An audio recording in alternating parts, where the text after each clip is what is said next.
ভয়াবহ পরিস্থিতি সৃষ্টি হয়ে গেছে। কারণ এখনো ডেঙ্গু প্রভাব বেড়ে গেছে।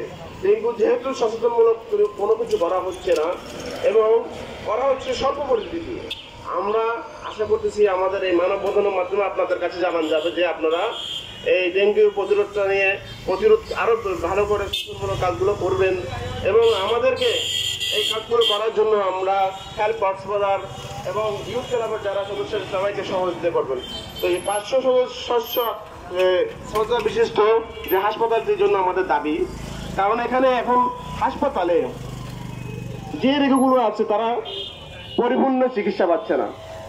তারা আসতেছে, আসার পরে তাদেরকে এই কেউ ঢুকার পরে প্যারাসিটামল হয়তোবা তাদেরকে হালকা ট্রিটমেন্ট করে তাদেরকে ছেড়ে দেওয়া হচ্ছে, বলা হচ্ছে আপনারা বাড়িতে গিয়ে ট্রিটমেন্ট নেন। তার মানে অর্থ হচ্ছে আমাদের এখানে 250 শয্যা বিশিষ্ট যে হাসপাতাল হচ্ছে এখানে কার্যক্ষমতা কম এবং আমরা এটা দিয়ে মানে কুড়িয়ে উঠতে পারতেছি না। এটা হচ্ছে হাসপাতালের এখনকার পরিস্থিতি। আমরা সবাই আশা করতেছি আমাদের মানববন্ধনের মাধ্যমে আপনারা আমাদের এই মানববন্ধনকে আপনারা ধন্যবাদ।